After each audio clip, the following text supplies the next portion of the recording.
है, चाहे वो पेरेंट्स का हो या खुद का हो। और अगर हमने एक रील को 5 मिनट भी दिए तो आफ्टर हाफ एन आवर में रियलाइज होगा कि मैंने देखना तो कुछ और था और पहुंच गई और गया या गई हूँ। ऐसा यूजुअली हो जाता है। तो डिस्ट्रैक्शंस आपको भी डेफिनेटली इस सफर में पक्का मिले होंगे। तो what was your distraction specially इस गोल के प्रति जो आपने दिमाग में सेट किया था कि स्कोर करना है और 10th बोर्ड है, फिर भी ये डिस्ट्रैक्शंस आते रहे, कैसे आपने उन्हें ओवरकम किया और आपके टीचर्स ने किस तरह से आपकी उसमें हेल्प करी? मैम, स्टूडेंट लाइफ में डिस्ट्रैक्शंस तो होते ही हैं और उसमें से जैसे आपने बताया सबसे बड़ा तो ये फ़ोन है। अब फ़ोन के डिस्ट्रैक्शन को दूर करने के लिए मेरे पास सिर्फ 2 वेज थे, या तो मैं उसको पूरी तरह से अवॉइड कर दूँ या फिर उस पर लिमिट सेट कर दूँ। लिमिट सेट करना मेरे लिए थोड़ा सा टफ था क्योंकि मेरा पर्सनल फ़ोन था, तो मैंने उसको अवॉइड करने का सोचा। बोर्ड्स के स्टार्टिंग के कुछ मंथ्स में या फिर उससे भी पहले मैंने अपने फ़ोन को पूरी तरह से अवॉइड कर दिया था। तो उससे क्या हुआ, जब भी मैं पढ़ने बैठती थी तो एकदम फोकस तो सिर्फ स्टडीज़ पे था क्योंकि कोई डिस्ट्रैक्शन था नहीं कि फ़ोन में क्या हुआ होगा। सो कंसंट्रेशन मेरा बढ़ा। और फिर मोस्टली जब भी कोई डाउट आता है तो बच्चे क्या प्रेफर करते हैं कि हम गूगल पे जाके देख लेते हैं या फिर फ़ोन में देख लेते हैं। तो मेरे लिए कोई सोर्स तो फ़ोन तो था नहीं, और जो सोर्स थे वो थे मेरे टीचर्स और एनसीईआरटी।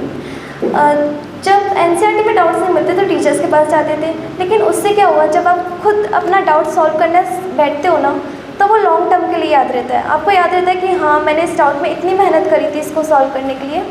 सो फ़ोन के डिस्ट्रैक्शन को तो मैंने आसानी से अवॉइड कर लिया। फ़ोन के अलावा और भी डिस्ट्रैक्शंस होते हैं।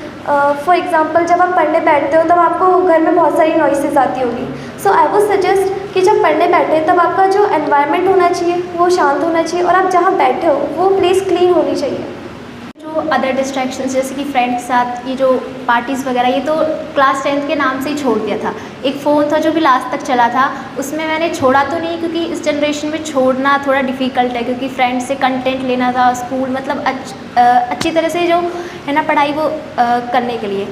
तो उसमें मैंने लिमिट्स लगाई जैसे कि हाफ एन आवर या 1 एन आवर, मतलब इससे ज़्यादा फ़ोन मैं नहीं छोड़ूंगी एज अ पर्सनली। तो उसमें मैंने लिमिट्स लगाई और फिर जैसे कि मैंने PYQs वगैरह जो सोर्स मैंने यूज़ करने थे मतलब फ़ोन से, वो मैंने पढ़ाई की थी, मतलब डाउनलोड कर लेती थी। और फिर उसको जब भी टाइम मिलता PYQs, क्योंकि PYQs बहुत इंपॉर्टेंट होते हैं देखो क्लास 10th में। तो जैसे कि NCERT से आते हैं पेपर तो वो एनालाइज हो जाता है पूरा, तो इसलिए PYQs किए थे।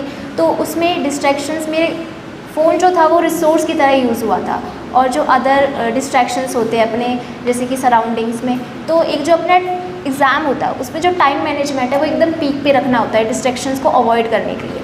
तो उसने मैंने एक टू डू लिस्ट बनाई थी जिसमें फर्स्ट कॉलम में डेट्स थे, सेकंड कॉलम में स्लीपिंग हावर्स और थर्ड कॉलम में डिस्ट्रैक्शंस। पहले डेट जैसे कि अपना एग्ज़ाम होता है तो एग्ज़ाम वाली जो डेट्स है वो वहाँ पे लिख दी, जो जितने घंटे मैंने पढ़ाई की वहाँ पे, और स्लीपिंग आवर्स लिख दी। और फिर डिस्ट्रैक्शंस, इसमें एक लिमिट लगाई कि मैंने बोर्ड एग्ज़ाम के टाइम पे लिमिट लगी थी 8 आवर्स। 8 आवर्स से ऊपर इनमें जाना ही नहीं है, मतलब अगर 8 आवर्स की लिमिट मैं लगाऊंगी तो 16 घंटे की पढ़ाई मतलब रोज़ हो जाती थी। अब 16 घंटे तो कंपलसरी है, इससे ऊपर चला जाता कोई मतलब वो नहीं था। तो 16 घंटे की पढ़ाई हो जाती थी एग्ज़ाम्स के टाइम पे, बोर्ड एग्ज़ाम्स के टाइम पे। ये इससे क्या हुआ मैम, एक तो कि जो लिमिट्स लगाई थी उसकी वजह से जो हमारा वेस्ट होता था टाइम, क्योंकि हम बैठ जाते कहीं पे फ़ोन पे बात करने लग जाते तो टाइम चला जाता है। तो इसलिए लिमिट्स बहुत इंपॉर्टेंट थी वेस्टिंग आवर्स को या जो डिस्ट्रैक्शंस है उससे अपना टाइम बचाने के लिए।